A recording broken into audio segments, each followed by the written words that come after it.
오늘 말씀의 제목을 한번 같이 고백하겠습니다. 믿음의 세대에 선포된 부의 축복을 받아라. 세 번째 같은 제목의 좀 말씀인데, 하나님이 이 페이스 제너레이션을, 믿음의 세대에게 하나님께서 믿음만 갖는 게 아니더라고요. 믿음은 뭘 가져오느냐? 축복을 가져오더라고요. 오직 믿음은 오직 축복을 가져와. 한번 따라서, 믿음은 축복을 가져온다.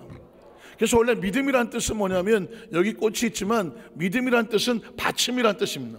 꽃받침이란 뜻입니다. 내 믿음이 너를 구원했다는 얘기는 그 믿음 위에 구원이 올라간 거예요. 그 믿음대로 될지어다 그 믿음 가운데 치유 역사가 나타나는 거고, 그러니까 축복도 그냥 오다 가다 뚝 떨어지는 것이 아니라 믿음이 있으면 믿음의 그릇 위에 축복이 따라다니는 것입니다. 아브라함을 믿음의 조상이라고 만들었는데 오직 믿음으로만 살았느냐? 믿음을 따라갔더니 축복이 따라오더라는 것이죠. 그러니까 우리가 하나님이 명령하신 부의 축복을 받으라고 선포하고 있는 이 주제 자체는 철저하게 믿음적인 것이죠. 철저하게 믿음적인 것이죠. 왜냐하면 믿음이 있으면 뭐가 따라온다? 부의 축복이 따라오는 것이죠. 그리고 왜 부의 축복이 따라오느냐? 부의 축복은 믿음이 근거가 돼야 돼. 이것만 100번 빌면 뭐 나온다 그러면 그건 누군 못하겠어. 하나님은 자판기가 아닙니다. 무엇을 보시고? 믿음을 보시고 하는 것입니다. 제가 최근에 어느 종교에서 행사하는 거를 이렇게 봤더니, 모든 종교, 기독교를 제외한 모든 종교들은 인간적인 어떤 행위를 요구해요. 행위를. 비나이다, 비나이다. 신령님께 빌고, 뭐 칠성님께 빌고, 뭐 성황당 가서 빌고, 뭐 바위 밑에 가서 갈고, 또 어디 배 타러 가는 사람은 용왕님께 빌고, 어떻게 많은지도 몰랐죠. 뭐 빌고. 제가 그랬지만 전이 네팔에 세계 여행 이런 거 할 때 네팔에 있는 라마교 소개할 때 보면 가슴이 터집니다. 멀쩡한 사람들이 땅바닥에 기어가고, 이것은 삼보일배도 아니야. 세 걸음 지나가고 일본 한번 전하고 세 걸음 한번 전, 이것도 아니고 애시당초부터 기어서 히말라야 산꼭대기 바위산을 향하여 올라가. 왜 그렇게 올라갔냐고 그랬더니, 내가 이렇게 키워서 저 꼭대기까지 올라가면 우리 가정이 복을 받는데, 그래서 가정을 위해서 내가 이 산을 무릎을 다 까져도 기어 올라간다는 거예요. 그들이 가지고 있는 믿음이야. 그들이 믿는 신은 그런 거예요. 인간이 뭔가 가서 산꼭대기에 올라가 다 까지고 터져야, 아이고 내가 너한테 복을 주겠다, 이런 거 하는 거예요. 아니 저 멕시코나 저 남미 동남아시아 저 산속에도 마찬가지, 아프리카 마찬가지지만 이 사람들은 인간의 지극정성을 애를 잡아 심장을 들이는 거라고 이 짓을 했다니까요. 지금도 간혹 고고학적으로 뭐가 이렇게 해서 유물이 나오는데 보면, 어느 토굴에 보니까는 어린 애들이 막 수십 명이 그냥 통째로 유골이 나와. 보니까 가슴이 갈려 있어. 가슴이 갈렸다는 얘기 뭐예요? 심장을 끄집어. 전 실제로 멕시코 시티의 꼭대기 가서 봤다니까요. 이 재단이 뭐 하는 재단인지 아느냐? 어린아이 심장을, 그 소위 말하는 사제라는 사람이 그걸 갖다가 가운데 네모난 데다 던져. 심장이 뛴대요. 바다다바닥 튄다는 거예요. 그럼 피가 막 튀는 거예요. 그러면 사방으로 피가 흘러서, 그것도 피가 흐르는 물줄기, 어떤 통로 같은 게 있더만, 그 짓을 해야 무슨 신이 복을 준다고 말하는 겁니다. 그러나 여러분 보십시오. 우리가 이 아브라함에 대해서 하나님 복을 주시는 믿음의 세대라는 말이 강조가 되는 것은 뭐냐면, 하나님은 자기 백성들에게 그런 걸 요구하는 게 아니었어요. 하나님에 대한 믿음을 가지고 믿음의 축복을 주시더라고요. 그래서 여러분, 기독교가 다른 종교하고 다른 것은 뭐냐? 다른 종교는 뭔가 무슨 이렇게 해야 복을 준다고 생각을 하지만, 기독교는 하나님의 말씀의 근거에서 축복을 주시는 겁니다. 약속의 근거에서 주시는 겁니다. 아브라함이 하나님을 찾았습니까? 하나님이 아브라함을 찾았습니까? 하나님이 아브라함을 찾았습니다. 여러분, 정리하고 가겠습니다. 이 이야기는 뭐냐면, 아브라함을 향한 하나님의 계획을 보면 내가 어떻게 하나님과의 관계를 갖는지를 알게 되는 거거든요. 아브라함이 하나님을 찾아서 만난 것이 아니라 하나님이 아브라함을 선택하여 만났습니다. 아브라함이 하나님 앞에 나의 길을 지시하여 주시옵소서 하지 않았습니다. 하나님은 이제부터는 내가 너의 길을 지시해 주겠다고 말씀했습니다. 하나님 아버지, 내가 하늘의 별과 같이 복을 받게 해주세요, 복을 빈 적이 없습니다. 하나님께서 그를 선택하시니까 하나님의 계획을 세우셨습니다. 내가 너를 하늘의 별과 같이 위대하게 만들어주겠다고 말했습니다. 그건 아브라함의 뭘 보고 만들어주는 것이 아니라 아브라함을 향한 하나님의 계획이 있기 때문입니다. 예수를 믿는다는 것은 하나님의 계획이 우리 속에 들어오는 것입니다. 예수님을 구주로 믿으시면 아멘 하시기 바랍니다. 예수를 구주로 믿는다는 것은 나를 향하신, 우리를 향하신 하나님의 계획이 내 속에 붙잡혀지는 거거든요. 아브라함은 딴 사람이 아닙니다. 하나님의 계획 속에 들어온 사람입니다. 그러니까 하나님의 계획에 들어오니까 누가 만들어 갑니까? 하나님이 만들어 가는 것입니다. 여러분, 결론에서 말씀하겠지만 저와 여러분이 여기까지 온 것을 보면 내가 하나님 앞에 때를 써서 이렇게 만들어 주세요고 만들어서 와 있습니까? 어느 날 갑자기 나를 보니까 하나님이 나를 만들어 여기다 갖다 놨습니까? 하나님이 나를 만들어 갖다 놨다니까요. 인생을 한번 가만히 살펴보자고요. 내가 하나님 앞에 비벼서 무슨 때를 써서 나 이렇게 만들어 주세요 해서 되어진 존재가 아니라니까요.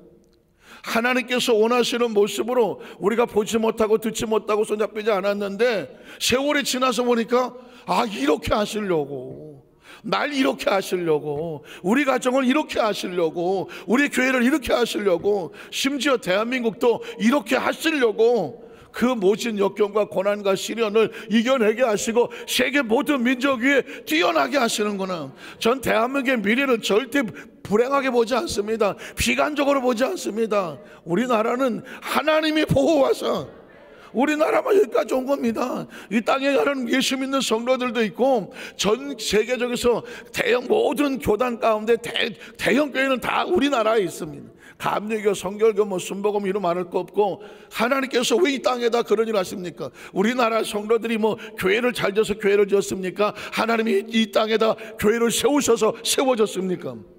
교회는 하나님이 세우는 거거든요. 가만히 보십시오. 아브라함 하나님 앞에 내가 우리 자손들이 잘 되게 해주세요라고 자식을 위해서 하나님께 빌었습니까? 아닙니다. 하나님이 아브라함을 축복하시니 네 자식은 잘 되게 있다고 말합니다. 기억하십니까? 내가 너희 아버지 아브라함 때문에 너를 축복하겠다고 말하지 않습니까? 아브라함에게 약속한 게 있기 때문에 이삭을 축복하는 겁니다. 이삭에게 또 약속이 있기 때문에 야곱을 축복하는 것입니다. 그의 자손들은 조상들을 향한 하나님의 축복의 말씀 때문에 그렇게 되는 겁니다.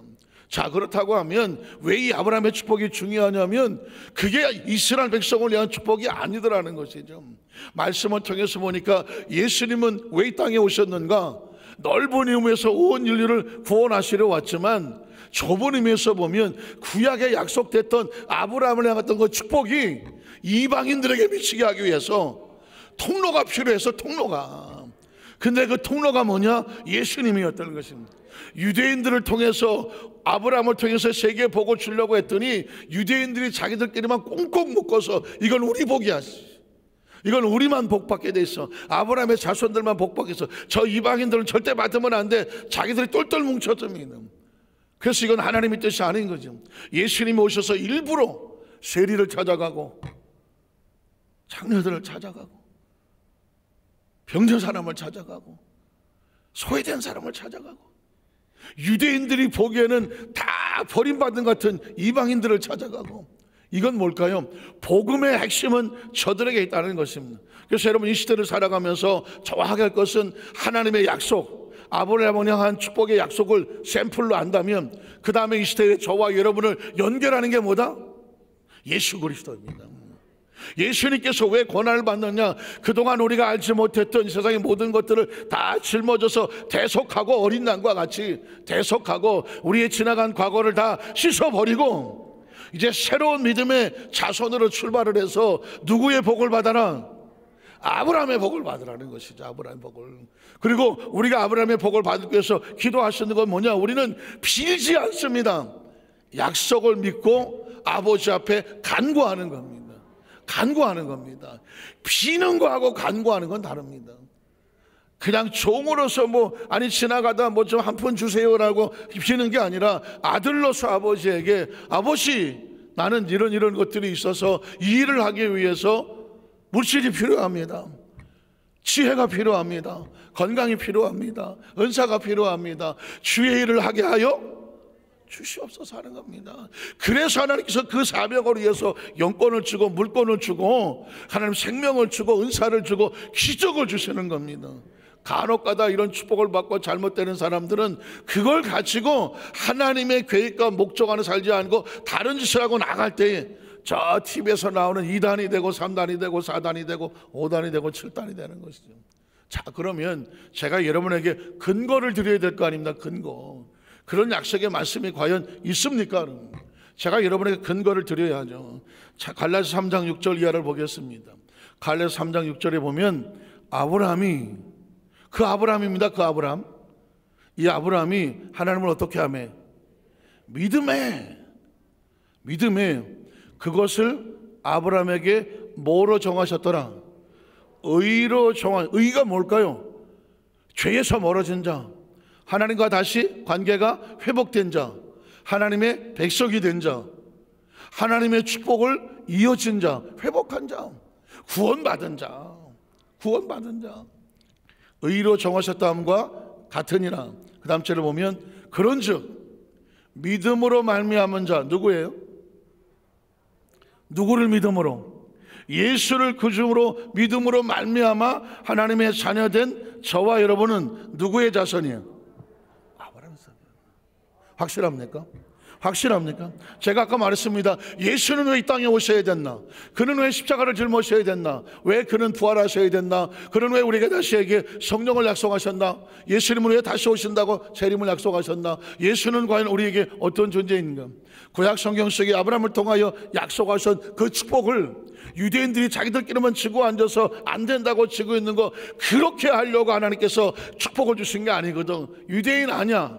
그들로서 벗어나서 바울을 통하여 전 세계로 복음이 나가게 되고 그 약속의 말씀을 듣는 자들마다 동서남북으로부터 구름대같이 올라와서 아브라함과 이삭과 야곱의 자리에 앉을 것이나 그 나라의 본 자손들은 바깥에 쫓겨나서 슬피 울며 이를 간다고 말했습니다. 그러니까 복음은 유대인을 위해서 온 것이 아닙니다. 온 세계 모든 인류를 위해서 온 겁니다. 그래서 예수님이 이 땅에 태어나셨을 때에 천사가 뭐라고 말합니까? 보라, 온 세상에 미칠 큰, 크리스마스가 지난주 오래됐고 잘 기억이 안 나시다니. 천사가 보라, 온 세상에 미칠 큰 기쁨에 좋은 소식을 너희에게 전하노라. 저는 어렸을 때 궁금했어요. 아니, 예수님이 유대 땅에 오셨는데 뭔 온 세상에 미칠 큰 기쁨의 좋은 소식이야.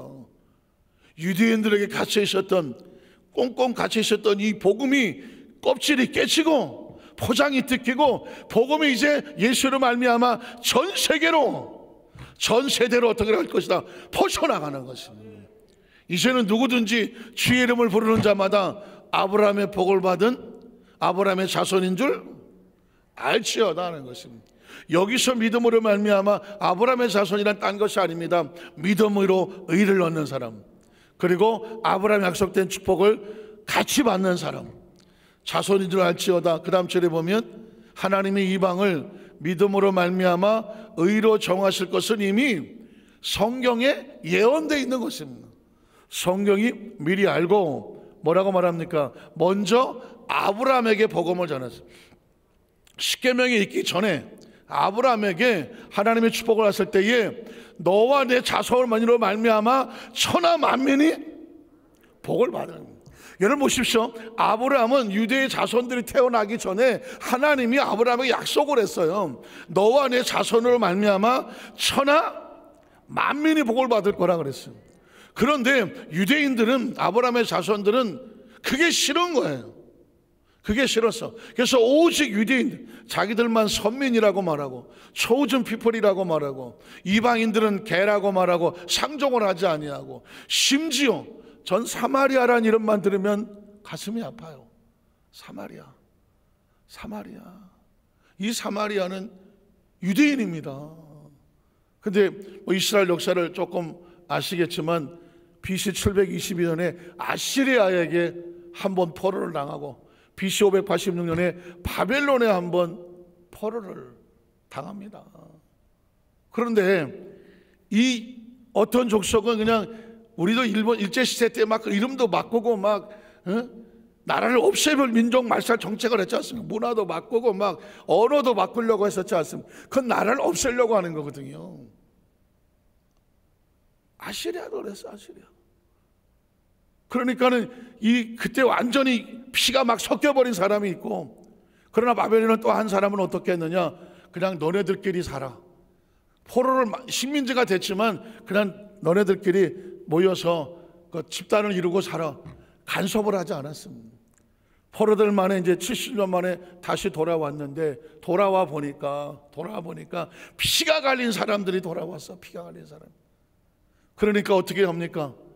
이렇게 말하면, 아이 저 유대인이 나가서 저 다른 나라 남자하고 아유 몸이 섞이고 저건 우리 민족이 아니야.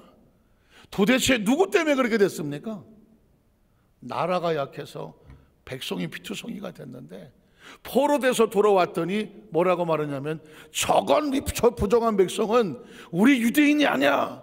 그래서 어떻게 안 받아주니까 근처에 살았어. 근처에. 그게 사마리아인이야.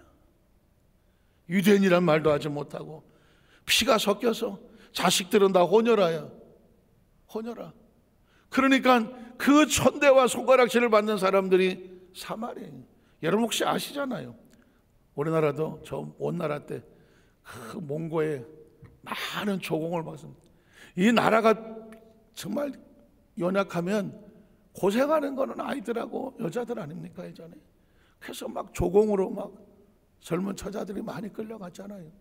끌려가서 피투성이로 막 엉망이 되고 병이 들고 뭐 몸도 한쪽이 잘못 쓰고, 그럼 어떻게 도망을 치고, 그래서 고향으로 돌아오는 거, 조국이라고 돌아오는 거. 그리고 고향 마을로 들어오려고 그러는데 못 돌아가 거기를. 왜냐하면 저건 고향으로 돌아오는 여자들인데 내 새끼 내 딸이 돌아오는데 그걸 갖다 맞맞아주고 뭐라고 불렀냐면 환향녀라고 불렀어. 환향녀. 고향으로 돌아오는 여자인데 그걸 뭐라고 불렀냐면 환양년이라고 불렀어. 환양질했다 들어보셨죠? 환양질이 거기서 나왔어. 아니 그 사람이 그 여자들이 원나라에 가서 그 사람이 몸을 뺏긴 게 그 사람들이 뺏기고 싶어서 뺏겼습니까? 사람이요 얼마나 이기적인지 몰라요. 저기밖에 모르는 거예요. 그래서 그 자기 집안에 그런 여자 돌아오는 건 집안 망신 수치라고 안 받아줬어. 그게 환양년이야. 사마리아는 그런 거거든요. 유대인들이 얼마나 나쁜 놈의 새끼들은요. 사실은 이 사람들 아직도 그러잖아요. 제가 지난주에 그랬잖아요. 아직도 유대인들은 기독교인들을 갖다가 어떻게든지 자기 땅에 발 못 치도록 발 못 치도록 하고 있는 게, 왜냐하면 자기들이 십자가에 못 박혀 죽었다는 이 피투성이 사건을 감추기 위해서 예수를 메시아로 인정하지 않고, 기독교인들이 들어와서 자기 젊은 세대들을 복음으로 예수로 변화시키는 것에 대해서 지금도 두려워서 막고 있습니다. 미국이 배후에 없었으면요 이스라엘에서 복음 증거하면 다 잡아가다 집어넣었어. 이런 피투성. 여러분 기억하십시오. 이걸 깨트리러 온 것이 누구라고요? 예수님입니다. 예수를 믿을 때 우리는 그냥 예수를 무슨 4대 성인 중에 하나가 아니라 하나님이 갖고 계시는 인류를 향한 그 역사 속에 잘못 휘어진 유대인들로서부터 건져내는 거예요. 진짜 복음은 유대인으로부터 건져내는 거고, 율법에서 건져내는 것이고, 형식에서 건져내시고, 하나님이 예수님이 제일 싫어하는 게 뭐냐면 형식적인 신앙인 거예요. 예수를 믿는 건 있는데 유대인이 돼가는 거지. 내가 예수를 몇 년을 믿었는데 당신은 얼마 믿었어? 신앙생활 오래 한 게 계급입니까? 내가 말이야 이렇게 많은 일을 했는데 당신은 뭐 했어? 자신이 헌신하고 이런 것들을 계급으로 삼아. 이건 유대인입니다. 유대인입니다. 복음인들은 자신이 하나님 앞에 해놓은 모든 것에 대해서 내가 없습니다. 내가 한 게 아니라 누가 한 겁니까? 하나님이 한 겁니다. 그러니까 뭐라고 말합니까? 이건 다 주님이 하신 겁니다. 다른 사람 잘하는 사람 있으면 격려해주고. 넘어져 있는 사람 보면 저거 어떻게 가서 이렇게 세워주고, 나보다 저 못한 사람이 있으면 중보기도 해주고, 내가 제일 잘하는 것 같으면 혹시라도 내가 제일 잘하는 그 전면에 서 있는 나 때문에 혹시라도 실족당하는 사람이 있을까봐 겸손하고. 나 세상에 얼마 전에 우리 아들이 전화해갖고 뜬금없이 아버지 겸손하셔야 되겠어요. 내가 철예배 끝나고 나서 은혜 충만했을 때 전화 받았으니까 내가 아무 소리 안 하고 꾹 참고 있었지. 야, 그것도 힘들대. 그래서 내가 왜? 그랬더니 자기가 이제 어디 가서 예배를 드렸는데 목사님이 그 겸손에 대해 설교를 하셨대. 그러면서 야, 정말 하나님이 크게 쓰시고 들어 쓰시는 그런 목회자가 됐던 리더자가 되면 겸손해야 되겠구나. 그래서 은혜를 받았대. 그러면 지가 겸손해야지. 아니, 지가 겸손하면 되지. 은혜 받았으면 왜 나를 끌고 들어가? 그러면서 아버지 생각이 났대.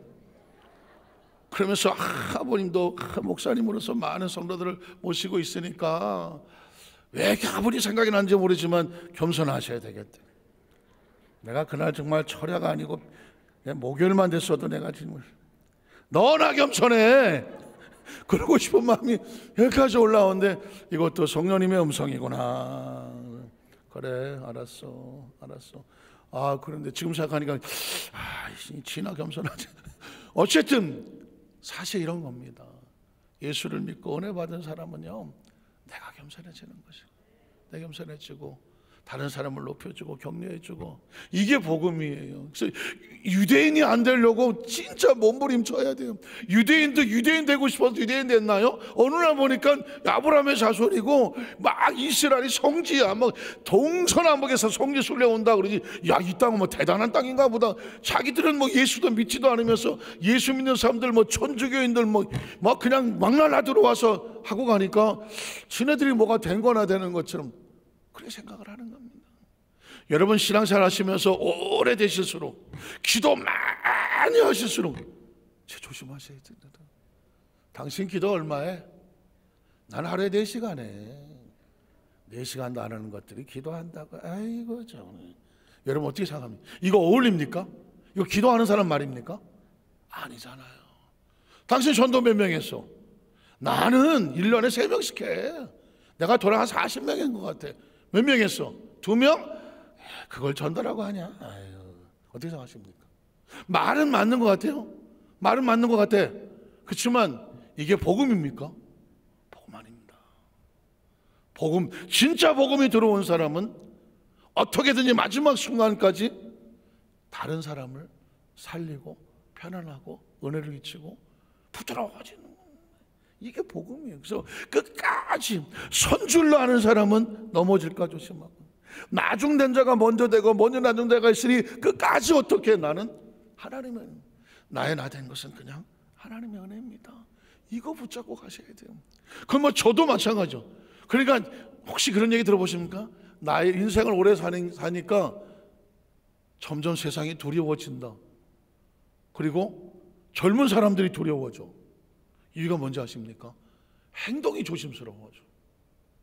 제가 지방에를 가고 이렇게 하면 이제는 거의 고참이에요. 제가 80명 중에 이렇게 서열을 따진다면 뭐 대여섯 번, 다섯 손가락 안에 들 것 같아. 목사 안수로 따지고 그렇게 되면.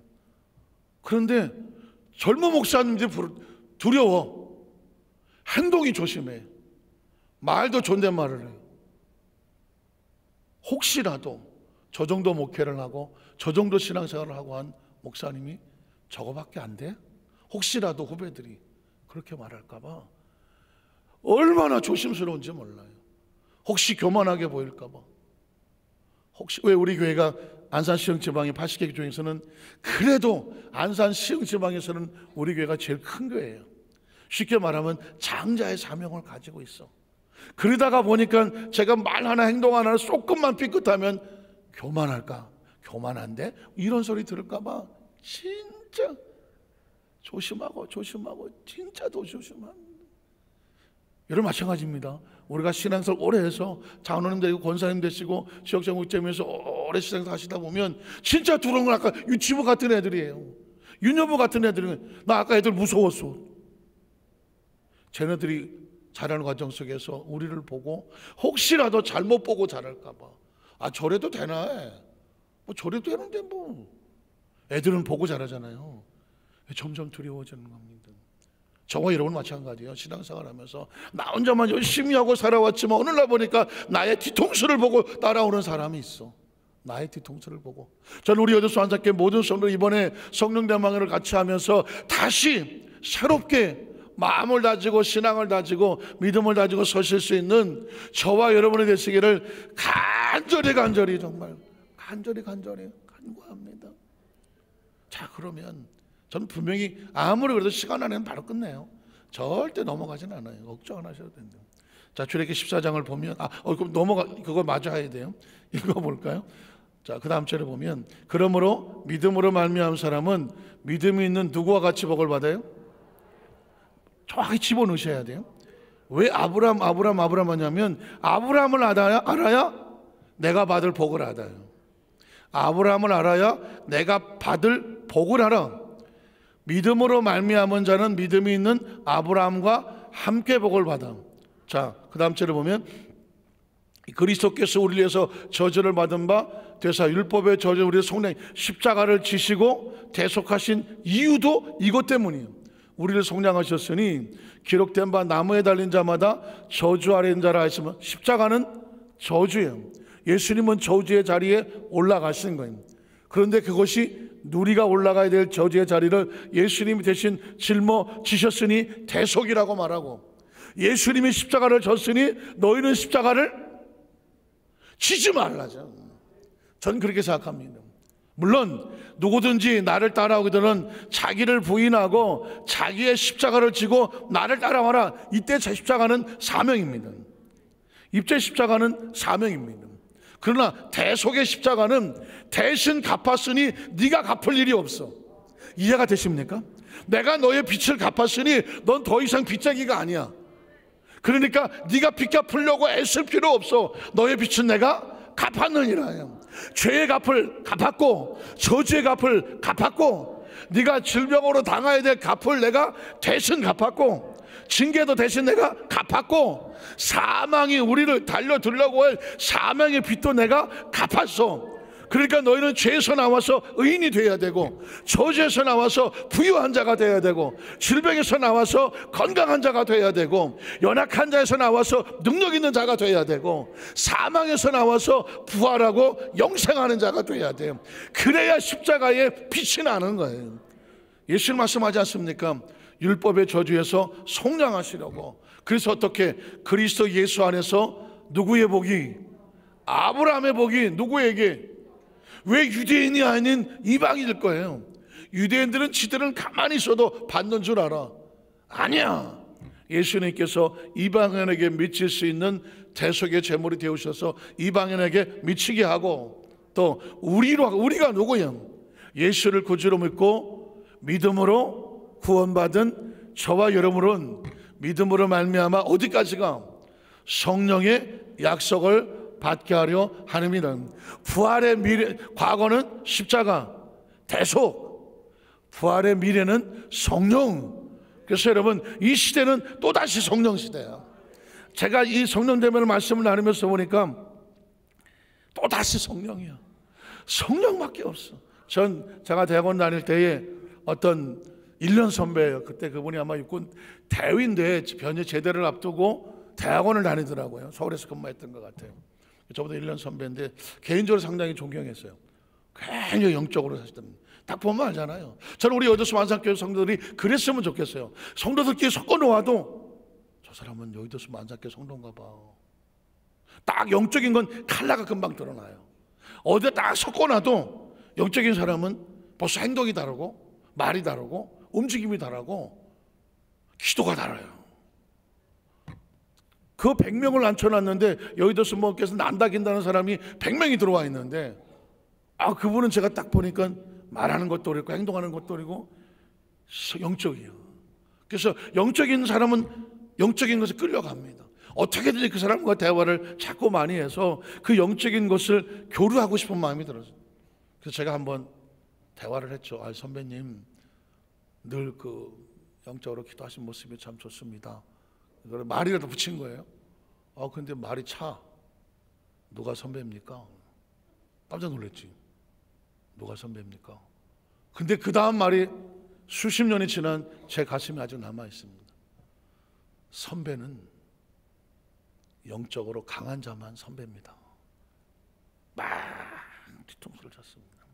우리는 나이 따져, 뭐 주민등록 남아 따져, 무슨 뭐 연도 따져, 뭐 선배 따져, 못 따져.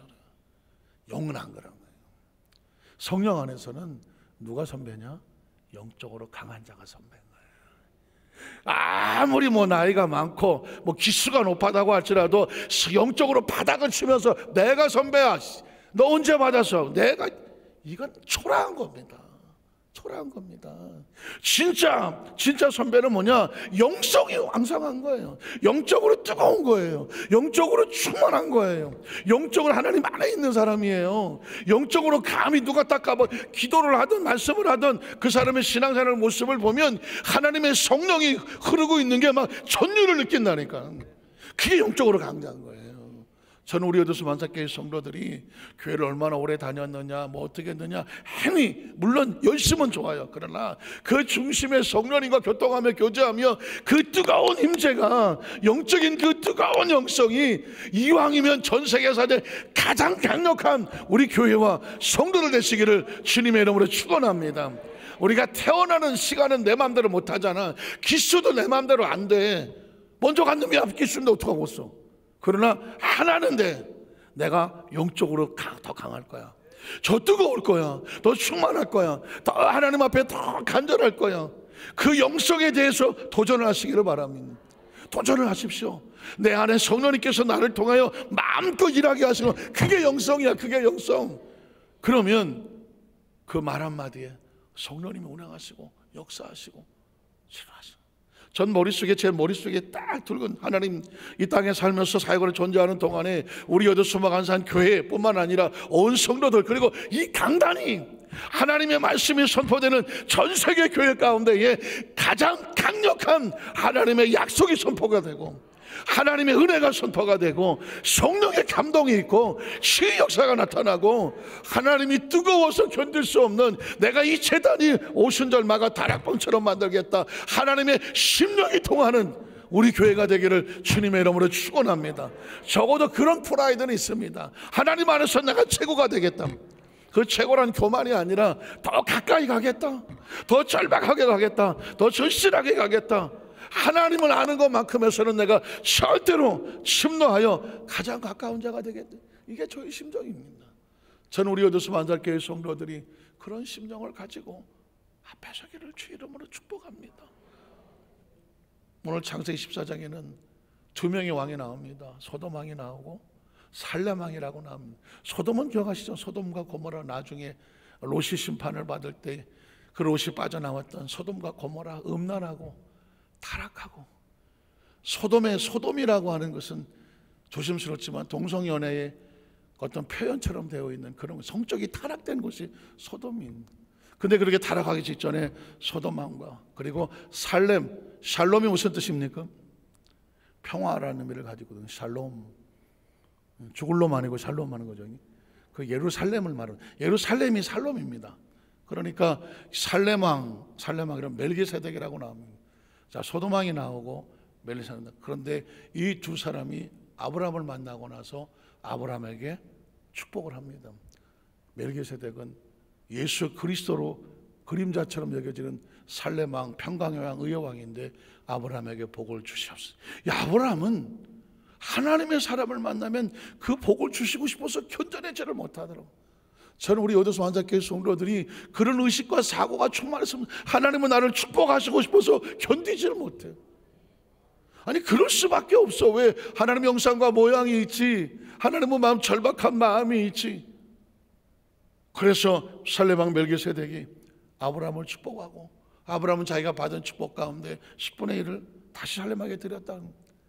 그런데 소돔 왕은 말하기를, 자기도 주겠다고 말할 때 아브라함은 이런 말을 합니다. 나는 당신에게 우리 병사들의 필요한 것만 받고 나머지는 안 받겠습니다. 그러면서 이런 말을 합니다. 나는 하나님의 주신 것만 받겠습니다. 하나님이 주신 겁니다. 당신 나에게 뭐 좀 주고 갔다가 돌아서 갖고, 저 아브라함 그냥 내가 좀 도와줬던 사람이야. 그래서 이 아브라함이라는 이름이 소돔왕의 도움을 받았다는 그 소리 난 듣지 않겠다. 아브라함은 철저적으로 누구 축복을 받았다? 하나님의 복을 받았다.